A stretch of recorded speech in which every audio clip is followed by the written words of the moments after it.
moments like this. The Sixth Amendment guarantees the right to face your accuser, just as Roman law did 2,000 years ago. There's a reason for that. There can be no justice without transparency. Democrats have abandoned that ancient right, attacking any who assert it, because they sense political gain in doing so. Losing Franken right now costs them nothing. Another, likely more liberal Democrat will be appointed to take his place. And a vote to expel Roy Moore from the Senate next year will be a lot easier to hold if Democrats don't have to account for Al Franken. This isn't principle. In fact, it's the most cynical kind of politics. And if you don't believe it, look no further than New York Senator Kirsten Gillibrand, who was the first to demand Franken's resignation today. On the subject of harassment, Gillibrand is an opportunist and a phony, and so are many around her. When it was convenient for Gillibrand to give cover to a sexual abuser, she did it enthusiastically. Unlike Al Franken, former President Bill Clinton has been credibly accused of rape, forcible rape. Gillibrand didn't care. In 2013, she tweeted, quote, "Happy birthday, President Bill Clinton, exclamation point. Thank you for your friendship and support, as well as your incredible leadership, another exclamation point. In April of last year, Gillibrand said she was, quote, honored to campaign alongside Bill Clinton in New York. At the Democratic National Convention, she even posted a picture of Clinton with his arm around her. Now she calls the former president a sexual predator. She says he should have resigned 20 years ago. But we haven't learned anything new about Bill Clinton. Nothing has changed except for Gillibrand's own political calculations. She is a fraud, as are many of her colleagues who came out against Franken today. They all covered for Bill Clinton, too. It'd be interesting to know how the Democrats making windy statements about the horrors of sexism treat actual women back in their actual offices. If any staff are watching tonight, any Hill staff, reach out and let us know. Sexual harassment is not the only kind of abuse that staffers put up with on Capitol Hill. Just because you're female and claim to be a feminist doesn't mean you don't throw staplers at the women who work for you. That kind of thing happens regularly, as everyone who lives here knows. Let's stop pretending. And above all, stop the nauseating hypocrisy and the self-righteousness. What goes around definitely comes around. Remember that. Christie Setzer is a Democratic strategist, president of New Heights Communications, and she joins us tonight. Christie, thanks for coming on. Thanks for having me. Last thing I want to do is put myself in a position to appear to defend Al Franken, whom I know well and have never cared for. Don't think he was a good senator. Think he's kind of creepy. This is all plausible as far as I'm concerned.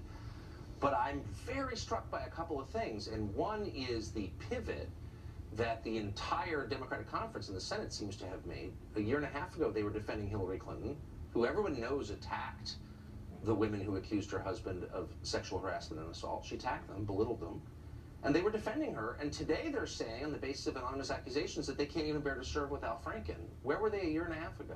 Okay, so there's a couple things wrong with that statement. First, I think we can all agree that it would be better off if the women were in charge. Really? Because I see a lot of women who are covering for sexual harassment here. And so I don't think that's necessarily true at all. It depends on the woman. Yeah, so I think, okay, so here's what is wrong with that statement. One is that we are, again, in a different moment. From when even Senator Gillibrand had not yet come out against Senator Franken, and today when she has. We were talking about one accusation, and now we're talking about 6, 7, 8, and they're not actually anonymous accusations. These women have really put themselves out there at, the potential for great personal cost. Look, again, there's no way you're going to put me in the position to defend Franken on anything. The fact is, I think the majority are anonymous. I'm sure they're all true. Most accusations are true. My only point is they're not all true, and that's why we have due process and with justice system, and we don't. They're almost all true. I mean, the rate of false accusation for sexual harassment, sexual misconduct is unknowable. So we're not going to pretend we know that. No, it's considered to be about 2%. I don't. You can't know that. And as someone who was falsely accused of a crime, I can say it happens. I don't think it's very common, but it happens. The point is we have a justice system for a reason, which is not everyone tells the truth all the time, as we all know. But you're dodging my central point, which is Bill Clinton was accused far more credibly than Al Franken has been, and of much graver crimes, including forcible rape by Juanita Broaddrick. And I guess my point is really simple. Until Juanita Broaddrick is invited on CNN and treated respectfully in an interview, which she never has been that I know of, I can't take this seriously. That's interesting, because for one thing, I believe, and we've actually talked about it on this program, there has been a bit of a reckoning within the Democratic Party to say, if we were in this moment now that we were, if we had this moment 25 years ago that we're having now, we actually probably would see some of Bill Clinton's misdeeds a lot differently. I think that's right. I think that's true.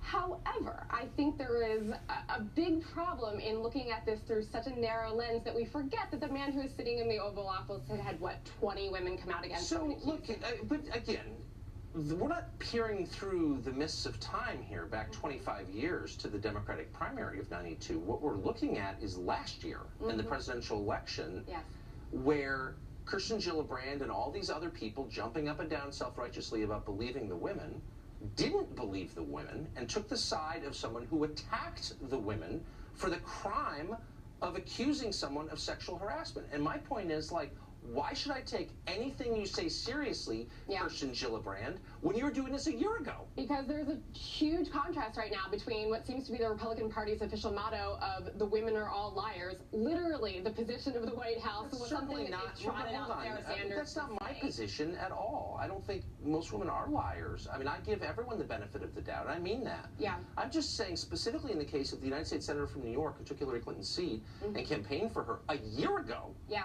To jump up and down and say, I can't serve next to this man, when she just provided cover for someone accused of rape, knowingly provided cover.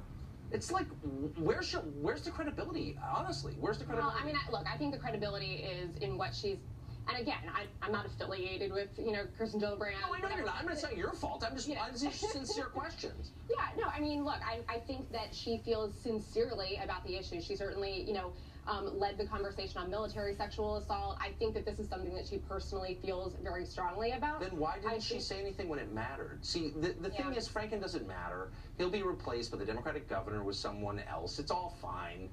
But it mattered last year when a woman who attacked self-described victims was running for president, and everyone gave her cover. Because Hillary Clinton didn't do anything. Yes, she did. No, She attacked Monica Lewinsky as a crazed stalker. I was there. The White House called me when that happened. I was a reporter covering it. Yeah, but you don't think that she was acting as a wife who was angry at her husband and So do wives get a pass? If your husband's accused of rape, it's okay to attack the woman who accuses him? But I think that you see it very differently than you would as that she's got some machine behind her that's, out to attack the women. I don't think well, first of all, there was a machine attacking the women and destroyed many of their lives, including Monica Lewinsky's life. She didn't do anything wrong. And Juanita Broaddrick's life. But let me just end on this. Yeah. If this is a sincere turnabout, a change of position, a change of heart, then why aren't we seeing Juanita Broaddrick on CNN right now or MSNBC being interviewed respectfully? Because Juanita Broaddrick has nothing to do with the current political moment. She has no relevance to the news right now. You know who does? Oh, really? Because she was accused of, she accused someone of, and that's being Donald Trump. That's being covered. But poor Juanita Broaddrick had her life destroyed for the crime of getting in the way of a Democratic politician. I think it's time to atone, don't you?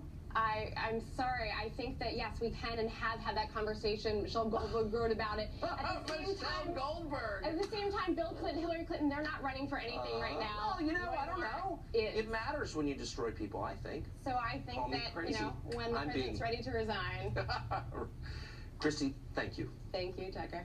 Julie Alvin is Senior Digital Lifestyle Director at Time, and she joins us tonight. Julie, thanks for coming on. Sure. Thanks for having me. So I just said a minute ago that it's what I really think. I think it's what most people think, that most people accused of misdeeds are probably guilty of the misdeed or some version of it. I don't think most people are innocent who are accused.